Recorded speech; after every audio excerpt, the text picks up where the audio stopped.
यहाँ से साबित होता है कि इस्तग़फ़ार रिज़्क़ को बढ़ाता है।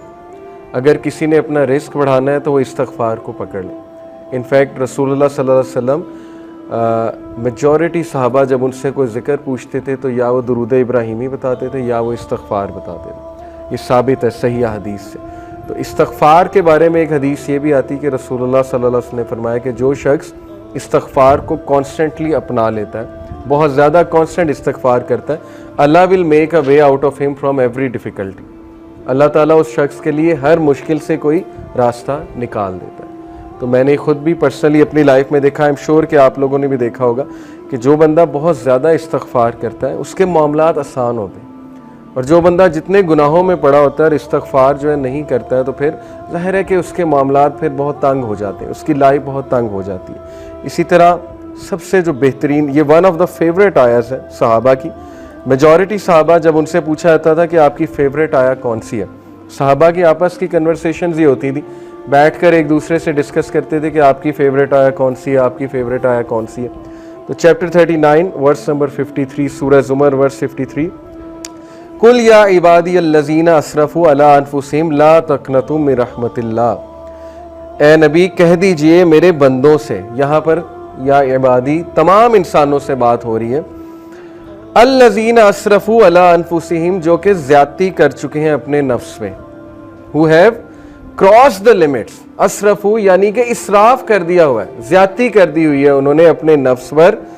क्या कहो उन्हें, ला तक़नतू मिन रहमतिल्लाह, के अल्लाह की रहमत से मायूस नहीं हो। इन्नल्लाह यग़फ़िरु ज़ुनूबा जमीआ, बेशक अल्लाह ताला तमाम गुनाह माफ़ कर देता है, तमाम गुनाह माफ़ कर देता है। एक हदीस कुदसी में आता है कि अल्लाह सुब्हानहू व तआला कहते हैं कि ए इब्ने आदम, अगर तू मेरे पास गुनाह लेकर आए और तेरे गुनाह जो है वो ज़मीन से आसमान तक जो है वो डिस्टेंस को फिल कर रहे हैं, लेकिन तू मुझसे सिंसियर रिपेंटेंस करता है तो मैं तुझे माफ़ करूँगा। अभी बहुत खूबसूरत हदीस आपके सामने आएंगी अल्लाह सुब्हानहू व तआला की मर्सी के हवाले से। एक हदीस आपके सामने रखता हूँ। अली इब्न तालिब रज़ी अल्लाह अन्हु रिपोर्टेड, ये अल मुस्तदरक की हदीस है, सही है अकॉर्डिंग टू अल्लामा अलबानी, और अली रज़ियल्लाहु अन्हु से बहुत कम हदीस मरवी हैं। अली रज़ियल्लाहु अन्हु रिपोर्टेड, द मैसेंजर ऑफ अल्लाह सल्लल्लाहु अलैहि वसल्लम सेड, वेरिली अल्लाह इज एस्टोनिश्ड। अल्लाह की एस्टोनिशमेंट ये अल्लाह का एट्रीब्यूट है, और अल्लाह कैसे एस्टोनिश होता है ये एक ज़ाहिर है कि मुतशाबिहात में से अल्लाह नोज बेस्ट, लेकिन Allah is astonished at a servant. Allah एक इंसान पर एस्टोनिश होता है when he says there is no god but you, ला इलाहा इल्ला अंता, but I have wrong myself so forgive me, for none forgive sins but you. ये एक दुआ है पूरी, ये दुआ मैं आपको पढ़ के सुनाता हूँ। ला इलाहा इल्ला अंता इन्नी कद ज़लमतु नफ्सी फ़ग़फ़िरली ज़ुनूबी इन्नहु ला यग़फ़िरु ज़ुनूबा इल्ला अंता। ये पूरी अरबी में जो है वो दुआ है। दुआ का ट्रांसलेशन क्या है, there is no god but you, I have wrong myself so forgive me, for none forgive sins but you.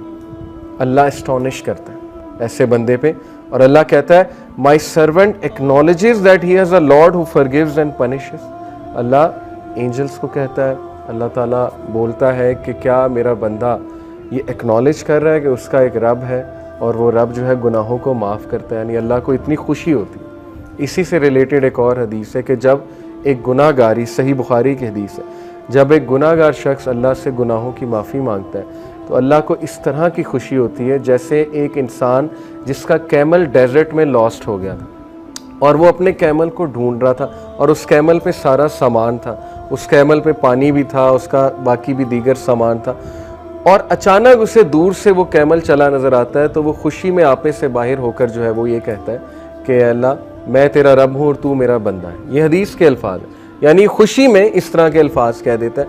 तो अल्लाह ताला को इस लेवल की जो है वो खुशी होती है जब गुनाहगार बंदा अल्लाह से बात करता है, जब गुनाहगार बंदा अल्लाह सुब्हानहू व तआला को पुकारता है। हमें ऑन दी अदर हैंड शैतान ने जो वस्फ़ा डाला है कि तेरे तो इतने गुनाह है, तू तो इतना गुनाहगार है, तू तो इस काबिल ही नहीं कि अल्लाह तक तेरी बात पहुँचे या अल्लाह तुझे रिप्लाई करें या अल्लाह तेरी आवाज़ सुने। हदीस तो कम्प्लीटली इसके बरक्स कह रही है। हदीस तो कह रही है कि गुनाहगार बंदा जब तौबा करता है उस पर ज़्यादा खुशी होती है अल्लाह ताला में।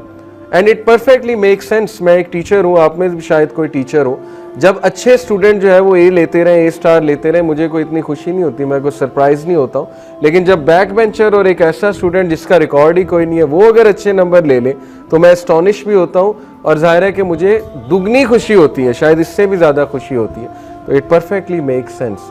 ओके, तो ये एस्टॉनिशमेंट के बारे में, अल्लाह की एस्टॉनिशमेंट, ये अल्लाह का एट्रीब्यूट है कि रब एस्टॉनिश होता है। और इसीलिए अल्लाह ने अपने अर्श पर लिखवाया ना कि वेरिली माई कंपैशन ओवरकम्स माई रायत, बेशक मेरी जो नरमी है या मेरा जो कंपैशन है, मेरी जो मोहब्बत है, मेरी जो मर्सी है, वो मेरे गुस्से पर हावी है, वो मेरे गज़ब पर हावी है। और ऐसा ही है, हम अपनी ज़िंदगी के मामलात देख लें, अगर अल्लाह हमें हमारे गुनाहों पे फ़ौरन पकड़ शुरू कर दे तो शायद हम में से कोई भी ज़िंदा ना बचे, तो शायद हम में से कोई भी जो है वो इस ज़मीन पर चल ना सके। लेकिन कितने चांसेस देता है, कितने चांसेस देता है अल्लाह। आप यहाँ से अंदाज़ा लगा लें कि खालिद बिन वलीद को चांस दिया अल्लाह ने। एक टाइम पे वो दुश्मन है रसूलुल्लाह सल्लल्लाहु अलैहि वसल्लम, अगले ही टाइम पे वो एक ऐसे कमांडर बने कि उनके सैफ अल्लाह का लक़ब उनको दिया गया। हालांकि ज़ाहिर है एट वन मोमेंट गुनाह कर रहे हैं, नबी के खिलाफ तलवार निकाल रहे हैं, इससे बड़ा गुनाह और क्या है। बहुत बड़े बड़े गुनाह लोगों से हो जाते हैं, लेकिन अल्लाह का दरवाज़ा हमेशा खुला है। अल्लाह का दरवाज़ा कभी बंद नहीं होता, इंसान खुद दरवाज़ा बंद करता है, अल्लाह कभी दरवाज़ा बंद नहीं करता। ओके, सो इसके बाद मैं तौबा की कंडीशंस के बारे में आप सबसे बात करना चाहूँगा। बहुत ज़रूरी है कि चूँकि तौबा एक बेहतरीन अमल है, बहुत बड़ा अमल है, ये हमारे बाप का अमल है, हज़रत आदम अलैहिस्सलाम का अमल है। तो इट इज़ इम्पॉर्टेंट कि हम जानें कि सिंसियर रिपेंटेंस होती क्या है। उससे पहले एक और हदीस मैं आपको सुना दूँ, सिंसियर रिपेंटेंस की इंशाल्लाह बात कर रहे हैं। सिन ड्यू टू डिज़ायर, डिज़ायर की वजह से सिन और एरोगेंस की वजह से सिन, ये दो मुख्तलिफ चीज़ें, ये समझ लें। अबू नोएम रिपोर्टेड, ये हिलियतुल औलिया एक किताब है बहुत ज़बरदस्त, उसमें सलफ़ के वाक़यात मौजूद हैं। अबू नोएम रिपोर्टेड सुफियान इब्ने उयैना रहिमहुल्लाह said, Whoever commits a sin due to desire, जो भी गुनाह करता है ख्वाहिश की वजह से, verily whoever commits a sin due to desire, we should hope for his repentance, हमें उम्मीद होनी चाहिए कि उसका गुनाह माफ़ हो जाएगा। क्यों? Verily Adam अलैहिस्सलाम disobeyed due to desire and he was forgiven, क्योंकि हमारे बाप आदम अलैहिस्सलाम ने डिज़ायर की वजह से, डिज़ायर थी ना कि अल्लाह ने मना किया ट्री से नहीं खाना, सेल्फ कंट्रोल ज़ाहिर लूज़ हो गया फॉर वट एवर रीज़न, और डिज़ायर की वजह से जो है या क्यूरियोसिटी की वजह से है, गुनाह कर बैठे।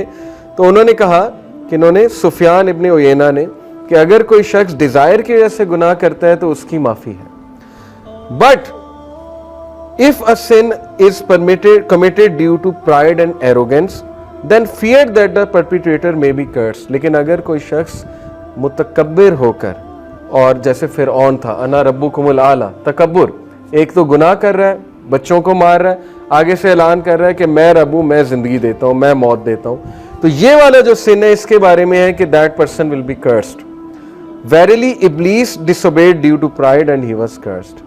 उन्होंने कहा कितना खूबसूरत कंपैरिजन है कि आदम अलैहिस्सलाम ने भी गुनाह किया, लेकिन वो गुनाह डिजायर की वजह से था, फिसल गए, लेकिन इब्लीस का जो गुनाह था वो तकब्बुर की वजह से था, वो प्राइड की वजह से था, तो वो कर्स्ड हो गया, इसीलिए हम उसे रजीम कहते हैं।